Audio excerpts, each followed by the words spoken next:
Just your thoughts looking back at the San Diego game and then looking ahead to basically the championship. Yeah, San Diego game, I thought we looked just a little disjointed again. I know it seems like, okay, they're ex-champions, they should hit the ground flying, but we've got a lot of key positions and a lot of newer faces and guys who we're trying to fit into the system and also try to replace, I think it's 53, 57 goal contributions that aren't on the field at the moment. So we're not as settled at the moment as maybe you would think of a team that just won a championship in a couple months. We've got to settle in. So I felt like we were a little nervy, also a little bit just not in the right spots when we needed to be there. I felt like we were a little disjointed in ways, and I thought again in the top half of the field, I didn't think we were as direct and as aggressive enough as we need to be in order to open spaces for our possessions and for our attacks, and also to be dangerous more frequently. I think we got a little bit there towards the end of the game, but I didn't think we were in that frame of mind for good stretches of the game. So yeah, I felt like we were a little disjointed. We've trying to get a few of our newer guys to step up a level in terms of where they've been playing to where they are playing, to the speed of the game, to the moment that this weekend was. We didn't meet the occasion, and it doesn't define us. It just shows us the things that we need to work on. But this is going to be a little bit of a work in progress as we settle some guys in and make up for some of the attacking pieces that we've got to get settled into our group to become, again, ultimately dangerous in the final action. So I was a little surprised because some of the things that we saw on Sunday in the game weren't things that were showing themselves in preseason. I thought they came out a little bit inside of the game.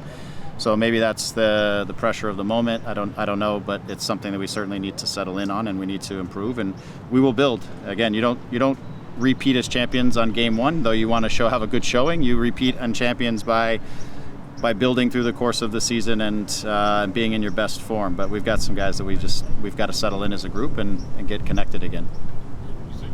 You look at just the month of March, you guys played like Yep. seven or 8 games. So work your way through that.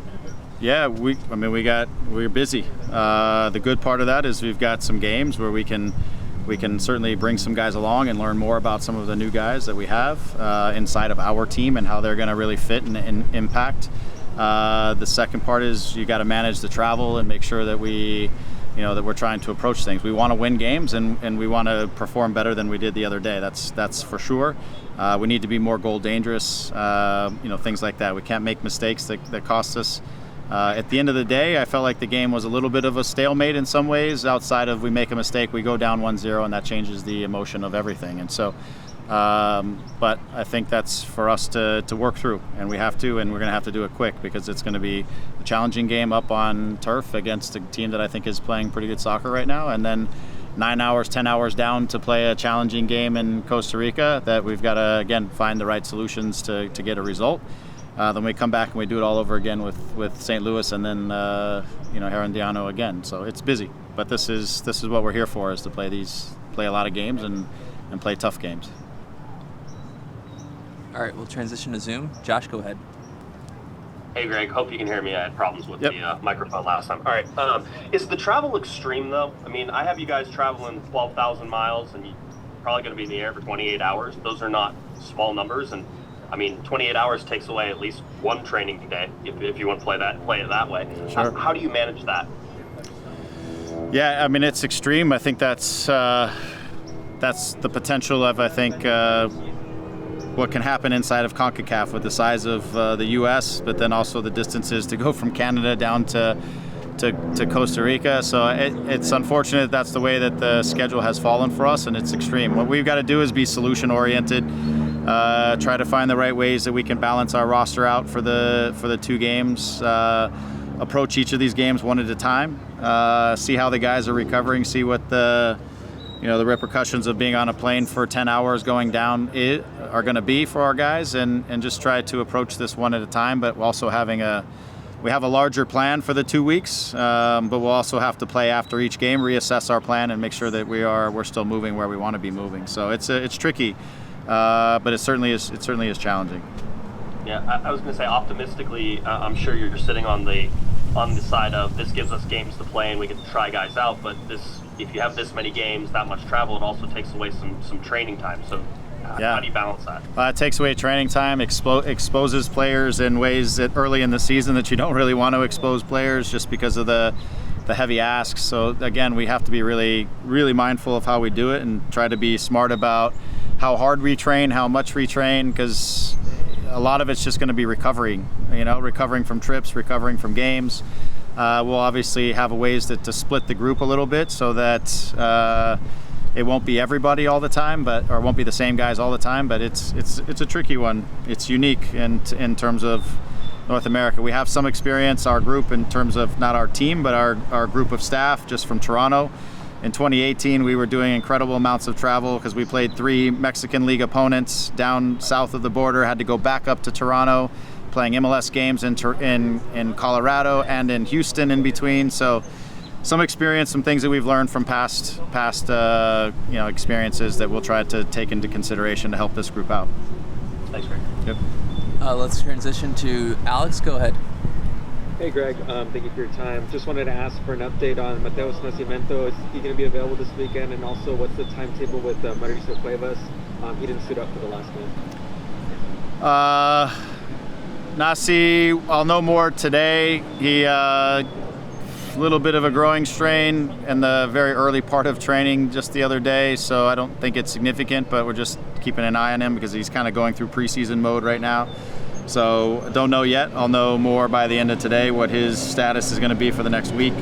Mauricio will probably be out for a little bit of time. He had a very weird situation in training, stepped on the ball that kind of coincided with the challenge, and he ended up stretching his, getting a little bit of a hamstring pull inside of that is probably going to keep him down for, probably for a reasonable amount of time because it was a weird situation. So unfortunately, those 2 guys, Mauri is going to be out, and Nasi, we're just not sure yet. So just trying to, work through each of those guys, Joe, all of them, their details. Yeah, and rewatching the game against San Diego, felt like there was a lot of times maybe where you guys played the long, ambitious ball, maybe kind of got under pressure a little bit and felt that. How much have you emphasized maybe patience within the build-up and being able to kind of find that rhythm within the team? Thank you. Yeah, I thought there was some uncharacteristic decisions, I would say, that were being made through the course of the game.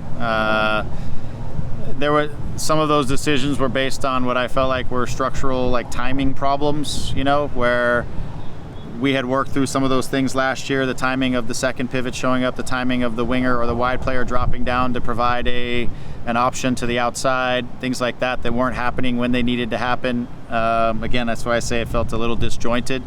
I think some of the disjointedness then led to guys making decisions that were uncharacteristic because maybe they felt like the solutions weren't there, and so they needed to try something. Again, it's just trying to get into sync, into rhythm. Between Elijah and Lucas, just trying to settle them into their roles in the middle of the field. And then with the guys up top, we're trying to find the balance. Again, I said this 2 years ago, between guys who are threatening the space behind, and we call them space creators, and guys who are sitting in between the lines looking to make use of the space that's being created. And I felt like that balance wasn't going on at the top half of the field either. So these are nuances that we've got to get going, and we've got to get right on. But it seems like we're just we're working through it. And guys, Nasi and not Nasi, but Lucas has been with us for 3 weeks now, so we're just trying to get each of these guys up to speed and do it quickly, because the expectation for us is to start getting results quickly and perform the way we need to perform. We've got one clarifying question from Josh. Go ahead, Josh. Hey, Greg, just following up on Alex on Nascimento. He has his visa. He's available technically to play outside of injuries? Yes. Okay. Yep. Okay, thank you. Yep. And we'll wrap up with Sophie. Go ahead, Sophie. Hi, Greg. Hope you're well. Yep.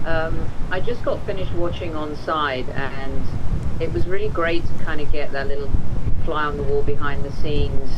The drive and determination and the chip on the shoulder was really palpable.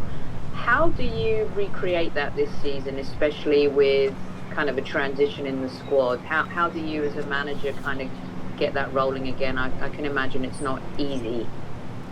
Yeah, I mean, I get obsessed with the challenges that are posed by whether it's a roster or a season or what the opposition we believe is going to bring. Like, I obsess over those things on a day-to-day basis. Sometimes in my sleep, I hate to admit, but like, I'm always trying to find the solutions for our group so that we can be successful. Like, that's my obsession, and it doesn't matter if we won last year or we're trying to win this year. For me, I hate losing. I hate not playing well. I'm a perfectionist that never finds perfection, and so I just get obsessed with it. So it becomes a lot sometimes, but that's just kind of my personality. So right now we have some new pieces that we've got to integrate, and now that's been, what I'm racking my brain over is trying to put the guys who are newer, who are coming into our team, in positions that they are short-term comfortable with, but long-term adapt to what we're trying to do. And so that's getting them to learn and to grow. But also they're not necessarily ready for the things that we ask in our sort of fluid environment usually. And so it's trying to find that balance, because we do believe in the upside and the potential of all these guys. So I'm trying to make things for them clearer and more easy, while creating a path to what we ultimately want to look like as we continue to build through the season. So these are my obsessions now, and then each week we have an opponent who's trying to do something, to us to take us out of those the rhythms that we're trying to find. So for me, winning is long behind me now, and it's on to the next championship that we're trying to get to. Love it. Thank you, Greg. Yep, thank you. All right, thanks for your time, Greg. All right, thanks everyone.